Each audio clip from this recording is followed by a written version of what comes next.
lovely way to finish up day 1 before I take you into day 2, which is current time for you. It's tomorrow for me.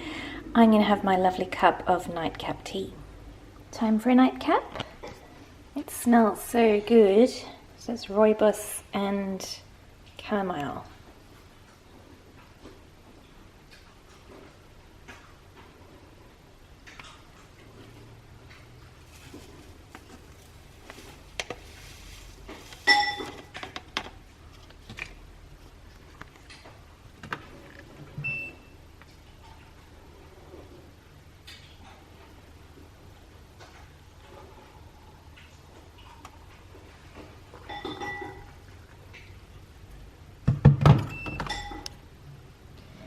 Such nice tea, and it's a really nice way to wind down after having quite the busy day, doing lots of tidying and cleaning and decluttering. So I feel very good and very accomplished, but oh my goodness, my feet hurt and I am extremely fatigued and tired. But I'm very happy to have my rooibos chamomile tea. I'll just pick it up there because look at my gorgeous coaster. If you've watched the podcast before, you will probably know that I am a huge fan of Frida Kahlo, and this is a ceramic tile that my good friend Jana got me from the Frida Kahlo Museum, or what was Frida Kahlo's house in Mexico. So I don't think she painted this one herself exactly, but it's beautiful and it makes a lovely coaster. So I don't know when all the colours are matching, it's all meant to be. What I'm knitting on at the moment is just a simple rolled brim hat. I'm using some fingering weight Knit Picks Felici. I believe this colour is something to do with Game of Thrones and the Wall, or something beyond the Wall. So it's a Game of Thrones colour. And I'm participating in the Harvest Hat Along, which is being run by both the Twisted Stitches podcast and the Kilda Craft podcast. You can just knit any hat during the period of the make along, knit or crochet, and you can enter. I'm going to do this with a 3 needle bind off straight across the top, so it will sort of give little cat ears. That's usually my preferred method for making these hats. I do them for charity, so they're rolled brim and then the little cat ears, because I think that's quite fun for child or adult, and having the rolled brim means you know, they can alter the length a bit as well, so that's good fun. Now, because it's a Game of Thrones colourway and it's going to be a cat, I've called the project on Ravelry Kit T. Harington. So you may be aware Kit Harington, the actor, played Jon Snow in Game of Thrones. So I've just made it KIT brackets TY brackets. So Kitty Harington, Kit T Harington. Ha ha ha ha ha. Trust me, it's hilarious. Anyway, I've lost it. I need more of this lovely tea. Knitting tea, and I'm listening to, this is a bit blue now, the Deliciously Ella podcast. This one is on morning routines. So I guess we all have a morning routine, it just may not be the one we want. So mine currently is pretty much get out of bed, wash my face, get dressed for work, make coffee or tea, and go. But I sometimes journal, and I really want to make a habit of journaling every single morning and meditating every single morning, because I know it will help me, you know, help set me up for a good day. But it's just not a habit, and sometimes I come out and I go, I'll just go to work, and then I, you know, start earlier, I can leave earlier, I'll do it later, but of course I never do it later because it's not a habit at the end of the day either. So I've listened to other things about routines before. There's the Lazy Genius podcast that I've mentioned before. She's got a great episode on morning routines. When I did the online course called The Slow Experiment with Brooke McAllery, of the Slow Home podcast, there was a whole section on morning routines, so I definitely want to dip back into that as well. But because this Deliciously Ella episode just came out, I will start there and then hopefully build a routine that doesn't take up too much time, but that sets me up in a good way. So more on that later.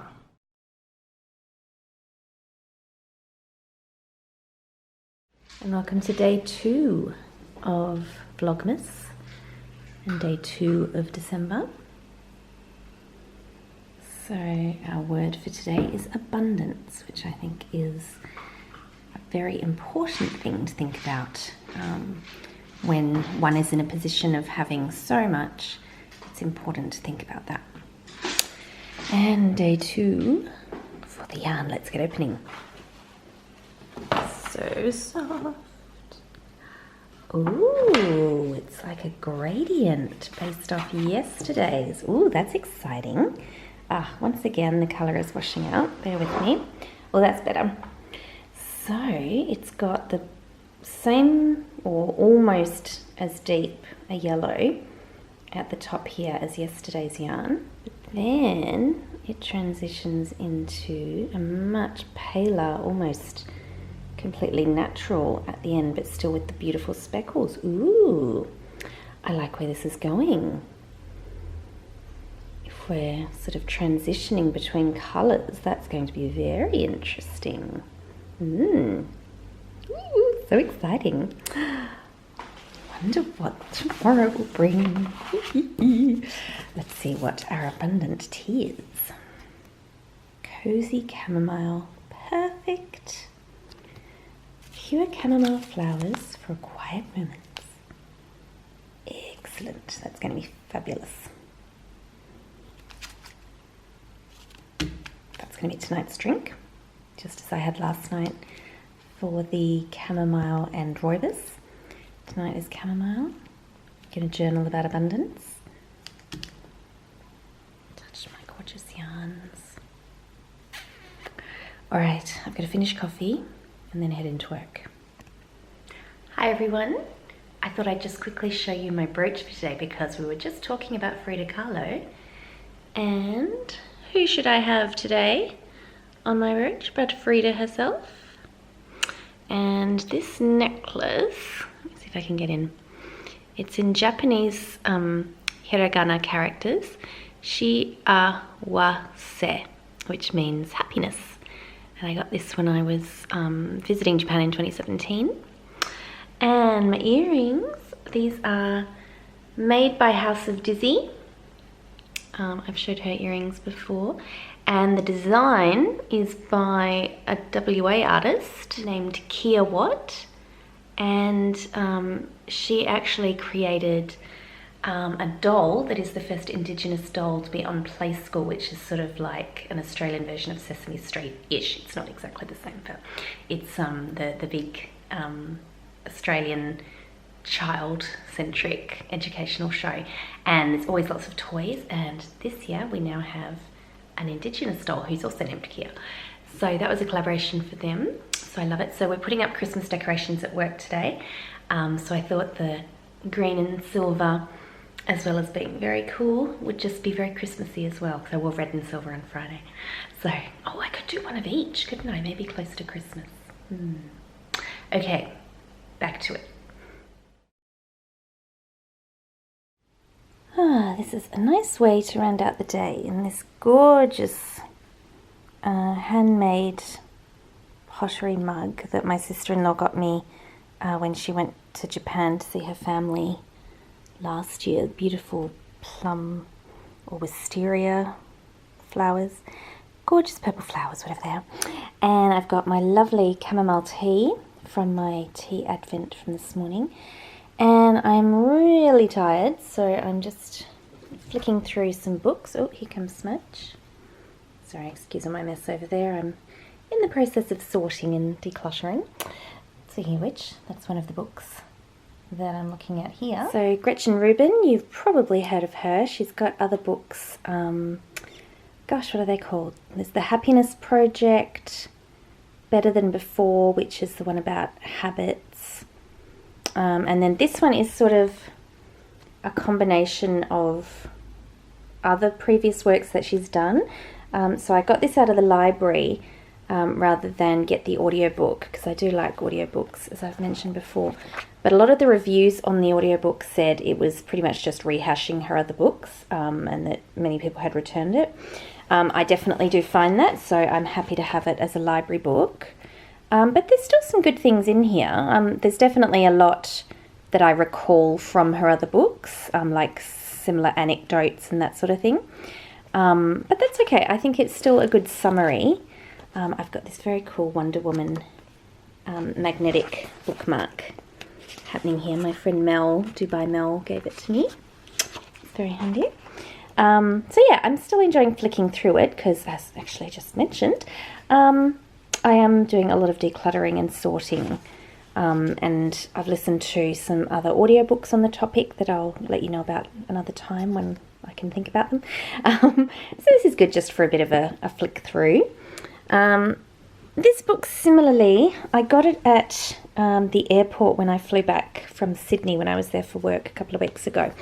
So it's translated from the French, so L'Art de la Liste, terrible French pronunciation, I'm sure. So I think The Art of the List.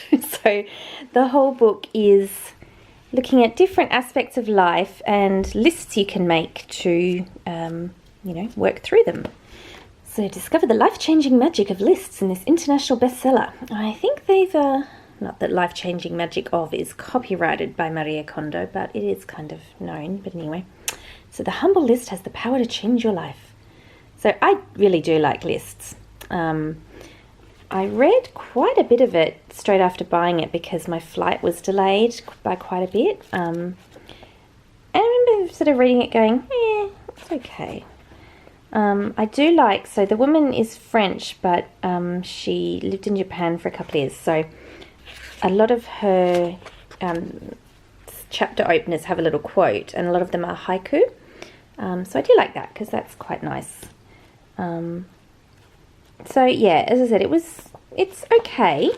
I haven't rushed to get back to it, but I think I will finish reading it because I think there's definitely some things in there that will be useful or just interesting. And similarly with this one, Calm Christmas, a little book of festive joy. So Beth Kempton wrote a book, and I can't remember if I've mentioned it on the podcast or not, but it's called Wabi Sabi, and she's a Japanologist, so again, she's English. Actually, I might have mentioned it. Don't know.